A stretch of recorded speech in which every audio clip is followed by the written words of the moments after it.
খাদ্য 24 জন লোকের 20 দিন চলে, তা 40 জন লোকের কত দিন চলবে? আচ্ছা, এটার উত্তর করতে হলে আমরা ঐকিক নিয়মে করতে পারি। তাহলে এটার উত্তর হবে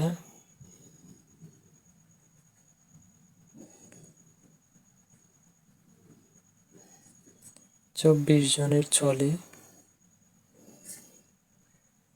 20 দিন, সুতরাং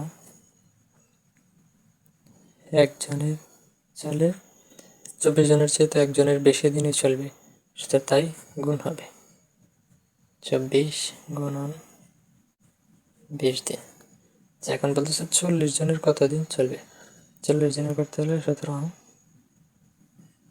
40 জনের চলে 40 জনের তো একজনের যত দিন চলে তার থেকে বেশি দিনই চলবে, তাই কম দিনই চলবে, তাই ভাগ হবে 24 গুণন 20 ভাগ 40। তাহলে আমরা এখানে এই শূন্য কাটতে পারি, আর এই 4 দিয়ে 24 কাটলে 6, 4 4 24, সুতরাং আর থাকছে কি 6 গুণ 2, সুতরাং 6 দুগুণে 12, এটাই হচ্ছে আনসার। তা 40 জন লোকের 12 দিন চলবে। এই প্রশ্ন বলছে হীরার আয়ের 35%, হ্যাপির আয়ের 25%-এর সমান, তাদের আয়ের অনুপাত কত? বলছে হীরার আয়ের 35%, হ্যাপির আয়ের 25%-এর সমান, তাদের আয়ের অনুপাত কত? কারণ আমাদেরকে অনুপাত বের করতে হলে এটাকে কেটে ছোট করতে হয়, মানে যতটুকু কাটা যায় ওগুলো ছোট করে বের করতে হয়। তার মানে 35 অনুপাত যদি দিই 25, তাহলে আমরা এটাকে কাটতে পারি 35 এবং 25কে যদি উভয় দিক দিয়ে 5 দ্বারা ভাগ দিই, তাহলে 35-এর মধ্যে 5 দ্বারা ভাগ দিয়ে দিলে হবে 7, আর 25কে 5 দ্বারা ভাগ করে দিলে হবে 5। আর এখন এই 7 এবং 5কে তো আর কেটে ছোট করা যায় না, এগুলো মৌলিক সংখ্যা, তাই এদের অনুপাত 27:5 হিসেবে এখানে ব্র্যাকেটে লিখে দিতে পারি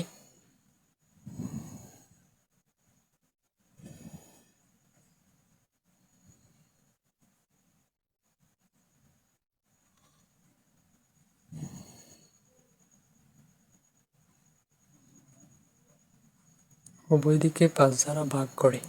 তারপর প্রশ্ন বলছে 15 টাকা 25 টাকা শতকরা কত? মানে 25 টাকায় যদি 15 টাকা হয় তার মানে 100 টাকায় কত টাকা, এটার একটা শতকরা আর কি।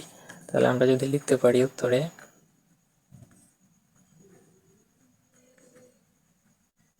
25 টাকার 15 টাকা,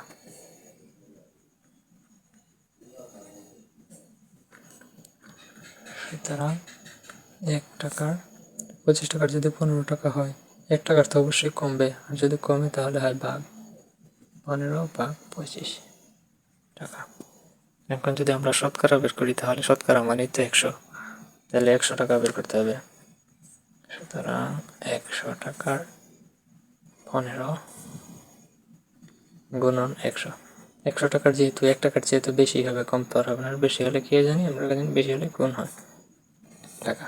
সুতরাং আমরা যদি 25 দিয়ে 100কে কেটে দিই, তাহলে 25 দিয়ে 100 কাটলে পাই 4, 4 দিয়ে 15কে গুণ করলে 60 টাকা। সুতরাং এই 25 টাকা 15 টাকা হলে শতকরা হবে 100 টাকায় হবে 60 টাকা। তারপর প্রশ্ন হচ্ছে 4টি আপেল 20 টাকায় কিনে 30 টাকা বিক্রি করলে শতকরা কত টাকা লাভ হয়? তার মানে এখানে 4টি আপেল 20 টাকা ক্রয় করা হয়েছে এবং 30 টাকা বিক্রয় করা হয়েছে, এর মধ্যে শতকরা কত টাকা লাভ হয়েছে। আচ্ছা, আমরা এটার উত্তর করতে দেখি। 4টি আপেল কেনা হয়েছে 20 টাকায়, তার মানে ক্রয় মূল্য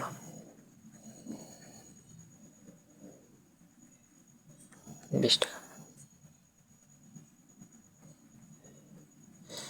বিক্রি করা হয়েছে 30 টাকা, তার মানে এখানে বিক্রয় মূল্য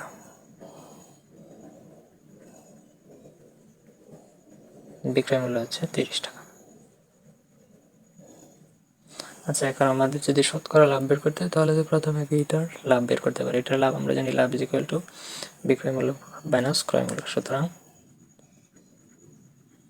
লাভ 30 মাইনাস 20 ইকুয়াল টু 10 টাকা। আচ্ছা, এখন আমরা যদি শতকরা লাভ বের করতে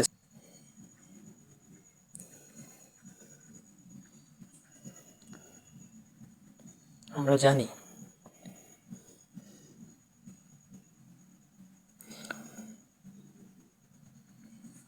শতকরা লাভের একটা সূত্র আছে। আমরা জানি শতকরা লাভ ইকুয়াল টু লাভ বাই ক্রয় মূল্য